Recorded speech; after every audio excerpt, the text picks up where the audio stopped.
There is a very rare breed of movie that is infinitely rewatchable. A movie that, no matter how many times you've seen it, it can still give you the same thrill, the same sense of awe, and not only that, increase your appreciation of it each time you watch it. And for me, The Mask of Zorro is just such a movie. I grew up watching it so many times with my family, and it's been on my list of favorite films that entire time. And watching it now, I can still check off the perfectly timed comedic lines that are sprinkled throughout, still marvel at the action and stunt work, but as my knowledge of film history and how a movie is put together has grown, I've come to really admire it for what it truly is. One of the most perfectly constructed action, adventure, swashbuckling, and yes, superhero movies ever made. The story itself is very straightforward. There are no major twists, but the beauty of it is in the telling. It's the story of one hero building another, and both men must either learn or relearn what actually being a hero is. And those two men are Anthony Hopkins, Diego de la Vega, and Antonio Banderas, Alejandro Murrieta. Their stories initially crisscross and eventually mirror one another as the film goes along. The pacing of the movie is brilliant. The opening scene is one of the most glorious, action-packed, and fun-loving set pieces to ever kick off an action movie. It contains both the breathtaking action choreography that the movie is filled with, but also the old-fashioned way in which the Zorro character disarms and humiliates his opponents, capturing for us immediately the esteem that the people hold him in. And it also shows the first intersection of our two main characters, when young Alejandro and his brother save the life of Zorro, an act that is repaid 20 years later. Anthony Hopkins and his stuntman are clearly relishing the opportunity to play such a vibrant, dashing character. The running across the parapets, swinging from bullwhips, and keeping enemy soldiers at bay with his blade, Zorro is portrayed as the ultimate hero, all while being cheered on by huge crowds of common people, desperate for rescue from the villainous governor. But as good as the rest of the scene is, there is one element that is absolutely essential to its success and memorability, and that is the score by James Horner. It's majestic and perfect. From the moment a silhouetted Zorro strides onto the screen before slashing it with a massive Zed, the score propels us into the film and holds us there to the end credits. The music narrates the action in ways that I think are only rivaled by the original Indiana Jones trilogy. The opening track is incredible, of course, but also the training scenes, accompanied by the sound of flamenco dancers' feet, and the scene while Alejandro, still very much in training, attempts to acquire a new horse. Every scene is filled with music that either elevates the action, makes the comedy just a little bit funnier, or just throws in a puma growl for good measure.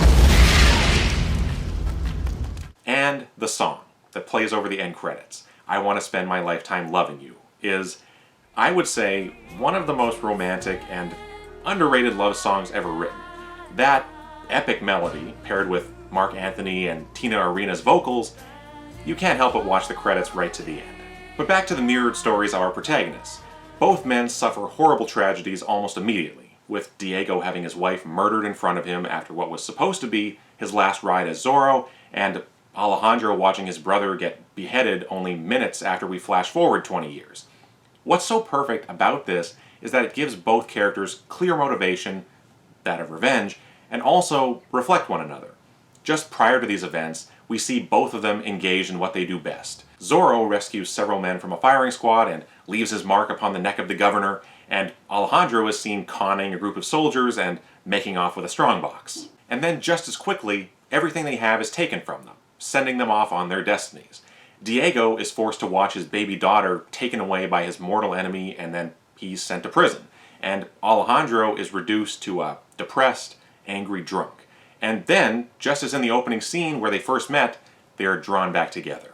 One could say that it's almost impossibly convenient that these two should happen across each other just as Alejandro is holding the medallion that Zorro gave him all those years ago, but there is something so perfect about that. The movie exists in a subtly fantastical realm, and their meeting is explained in the line that Anthony Hopkins delivers as only he can, but I'm going to attempt it anyway. There is a saying, a very old saying, when the pupil is ready, the master will appear. And so begins the funniest sequences of the movie, the training montage. Anthony Hopkins and Antonio Banderas share wonderful chemistry, and their interpretations of a world-weary mentor and his overeager, cocky student will never be topped. And as the movie continues, you realize that both men have much to learn. Both are, as I already said, driven by vengeance. And while that may work for certain movies, a grim hero setting out to exact retribution, this movie and the Zorro character are about something bigger and ultimately better than that. They must learn to fight for something bigger than themselves. For Diego, this is something that he must relearn after it was buried deep inside him during 2 decades in prison. For Alejandro, it's something he must discover for the first time. Their stories continue to reflect each other right up to the finale, as we cut between their duels to the death. And as much as the opening scene is exuberant, the finale is visceral and brutal. As both of their enemies are vanquished, they come back together, along with Elena, who somehow I haven't even mentioned yet.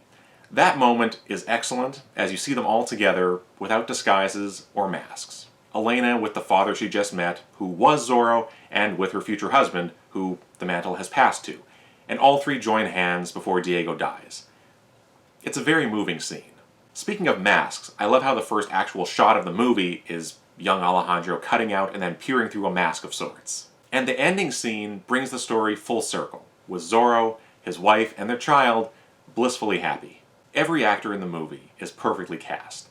Antonio Banderas catapulted to fame in North America after years working in Spain and is exactly the right man for the job. He can bring out the short-sighted rookie Alejandro early on and then believably transition into the skilled, highly trained Zorro that closes the movie. Anthony Hopkins has the gravitas and dramatic weight to portray a more experienced Zorro, and to this day, I can't hear his voice without picturing this movie. And that scene where he is locked in the wagon, screaming for Raphael to bring his daughter to him, it gets me every time. Catherine Zeta-Jones is also fantastic, playing the young woman initially blinded by the lies she has been fed her entire life, until beginning to realize that her life was not what she always believed, and finally becoming a hero herself, ultimately coming to the rescue of hundreds of enslaved workers. The bad guys are despicable. In certain moments, you could even say they are evil incarnate. But at the same time, they're still compelling. And Stuart Wilson as Don Raphael and Matt Letcher as Captain Love are brilliant in their roles. Stuart Wilson has such a smooth cunning to his performance, and Matt Letcher is able to bring out the twisted, sadistic side to Captain Love almost too easily. There's a great documentary on the film called Unmasking Zorro, and in it, Antonio Banderas says that Steven Spielberg, who produced the movie, told him on set that this will likely be the last of these type of movies made, the kind where things are done for real. And while there are still people working to preserve practical filmmaking techniques today, it's true that in terms of period action filmmaking, The Mask of Zorro has yet to be topped. The sets are immersive, and you can tell they were built for real, from the plaza in the opening to the halls of Raphael's hacienda to the mine that covers an entire cliffside. There's nothing like it. And when they blow up that mine during the finale, there are no CGI flames to enhance it. As Martin Campbell has described, they blew it up 3 times just to destroy all of it. When the cameras shake in certain shots, it's from a real shockwave on set as the structure is obliterated. You don't see stuff like that anymore. And the gigantic flaming Zed emblazoned on the hillside, I can hardly wait to get to that scene every time I watch. And the sword fights. Between this movie and The Princess Bride, you have some of the finest swordplay ever committed to film. What's so impressive is how the actors themselves threw themselves into their training. Antonio Banderas I almost take for granted because he was younger at the time and playing Zorro after all, but Anthony Hopkins and especially Stuart Wilson, there are so many times where you can see it's really them on screen keeping up in a frantically paced fight. It's mind-blowing to watch. To be clear, Antonio Banderas deserves all the credit in the world. He apparently became a very adept swordsman, and the scene where he wields 2 at once is proof of that. And besides the swords, Anthony Hopkins learned to use a bullwhip like a professional. They added that scene of him snuffing out candles with a whip just to showcase this skill that he decided to take up on set. Each fight is choreographed and filmed for maximum impact. The camera work does justice to these scenes, letting us revel in the fluidity of their movements and always establishing the geography of a sequence, allowing us to follow every attack and defense. But I titled this video, The Best Superhero Movie Ever Made. And I really believe that. Not only is it the one that I revisit the most, but it's a story that you can feel connected to. Every superhero element is there, the alter ego, the secret lair, the instantly recognizable costume, all of that. But it does something that far too many superhero movies fail to grasp. It keeps the story grounded and able to relate to on some level. So often, movies about superheroes now are focused not just on world-ending, but universe-ending threats. The individual common people that these heroes are supposedly fighting for barely get a mention, let alone any screen time. The Mask of Zorro never allows us to forget that Zorro is someone that the people look up to. Even 20 years after he was last seen, the people still mention the name of Zorro when Raphael first returns to California during the beach scene. And towards the end, as Zorro and Elena walk out of the clouds of dust, leading the escaped people to safety, there's something very crucial that is shown. Zorro is not wearing his mask. It's not mentioned, not lingered upon, but the implication is that these people will forever keep his secret.